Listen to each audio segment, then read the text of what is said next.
Hi, so I'm going to talk about friends, as you see in the title, and I'm going to talk about my friends throughout this whole journey. And these are the same friends that I've mentioned throughout the whole survival talk. So yeah. Um, with these friends, I met these friends in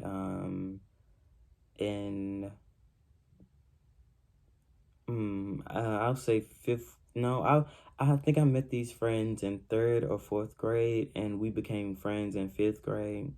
And we've always been close. We've we're not always because they're middle school. We kind of separated from each other and kind of disconnected. But still, I would say these have been my friends for a while. If I'm correct, it's about 8 or 9 years that I've known or been friends with these people. And these people, honestly, I can tell you that these people are not good friends. And I'm not trying to be mean, or I'm not trying to throw hate on anyone, but these people have not treated me the best. Um, Down to 2018, somehow, some way, I think my mom's name came up in a conversation with them, I guess when I wasn't around. And then they started joking on my mom's name. That would say my mom's name as a like it's just something to laugh at, and just they would tell other people to say it as a joke. And it really was hurting me because I didn't know why they were doing this. And it became so bad to where I even tried to make a joke and laugh with them myself, and they didn't laugh. And I don't know how that got over, but I just know that it stopped. And it really made me feel like crap that these people, and they weren't just doing it when I was around, they were doing it when um with random people or other friends that we had together. It was just a lot. And I think I was what, 14 at the time, and it was just crazy. Another situation with these friends is that let me think. Is that hmm is that these are the type of people that if you're not fun, they don't want to be around you. If you're sad, depressed, or anything like that around them, they don't want to be around you. They don't want to accept that sadness or depression. And it just became hard. And there was just a bunch of situations I can't specifically think at the moment, but the one situation that stuck out to me the most is that I realized maybe a couple months ago that these people did not care about my safety. They did not care about my well-being at all. And I'll tell you why. Um, in 2022, we went on a trip to Nashville. Actually, yeah, we went on a trip to Nashville. And I think I talked about this, but I didn't enjoy myself at all. And when we went on that trip to Nashville, it was maybe around 8 o'clock, and they were place fighting or whatever. And I get that they were like kind of exhausted, but I had wanted pizza that night, and a pizza place was 5 minutes away. And and I had ordered a pizza, and I was telling them, I was like, "Can one of y'all come with me? Like, one of y'all come with me?" And they just kept saying no. Like, they didn't want to come with me. They were tired and whatever. But like, I'll get into that. But um, and the crazy thing happened is that before I even got to the pizza place, because how do I describe this? The apartment we were in, I had went out the back way, so you go out the door, you make a left, and that's where like the traffic stop is. Like, you go across the street, or you can go that way, or you can go that way. And I went like back this way.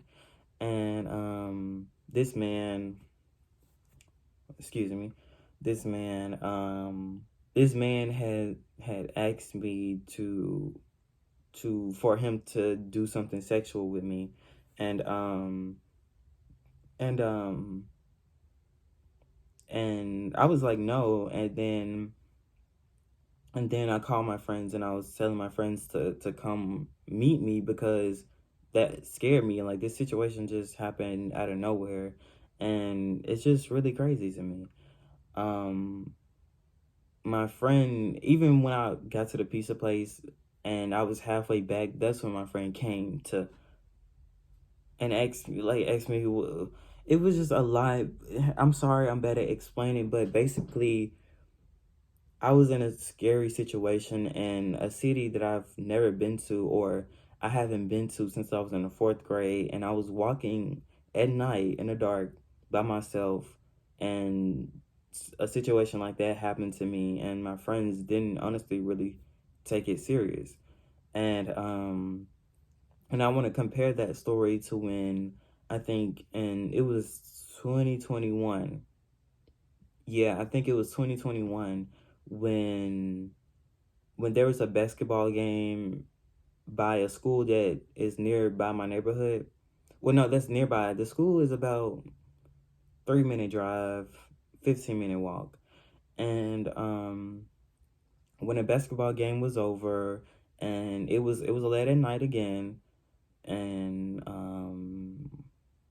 I'm trying to get my words right. Okay, the basketball game ended, and it was late at night, and my friend, the one that came, okay, this is hard to explain.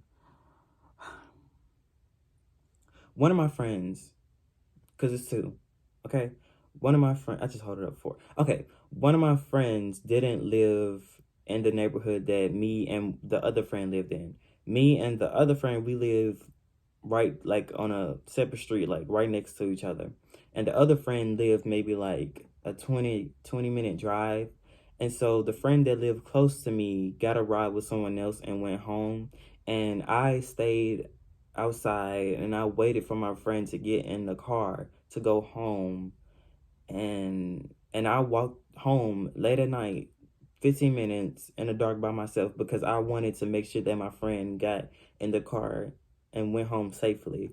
And I want to compare that to the Nashville trip that I'm talking about because it hurts that my friends, that I sat here and I waited for my friend to get in the car and go home, and I was exhausted too from the basketball game. Sitting all day, I was exhausted, tired. And the fact that I sat here and waited on my friend to get in the car and go home to make sure he was safe, and I waited in the dark and went home by myself, walked home by myself, and they couldn't even walk with me 5 minutes just to get pizza and come back to the apartment that we were in. It just shows that these people did not care about my well-being at all. They didn't care about my safety because if they did, they would have walked with me.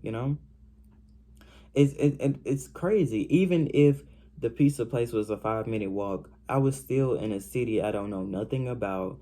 I was alone. I was in the dark, and around that time, I kind of looked like a girl in that moment. So who knows what could have happened, what would have happened if my friends didn't sit here and just get up and walk with me 5 minutes. It's just crazy to me. Like these friends were never my friends, and it just hurt to think about because I spent so many years being with these people, and we've shared so many moments, so many. We shared so much, and these people were like brothers to me, and the fact that this situation happened, and it was more situations, but I just can't think at the moment. But the fact that this situation happened, it just shows that these people never really cared about my well-being, and they never cared about my safety. And it hurts, honestly, it does. But I'm never gonna allow anyone to ever treat me like that again, or ever let anyone make me feel like they don't care about my safety. I'm never gonna let anyone make me feel like that again, ever. And and the craziest part is that these people have put me through so many situations, and every single time, no matter if I was wrong or right when we had a falling out, I would always apologize. No matter if I was wrong or right, I would always apologize. I would always try to get them back. I would always try to, you know. But this time is different. It's over. This time it is over. I'm not going back. I'm not gonna put myself through those situations, you know. Like I think I said in the survival story, like I had so much anxiety and stress that I even had to go to the hospital for chest pains, you know, on my left side and even on my right side, and I was having severe stomach pains. It was just so much that was going on, and I just won't ever put myself in that situation ever again. So I just wanted to talk about that. Yeah.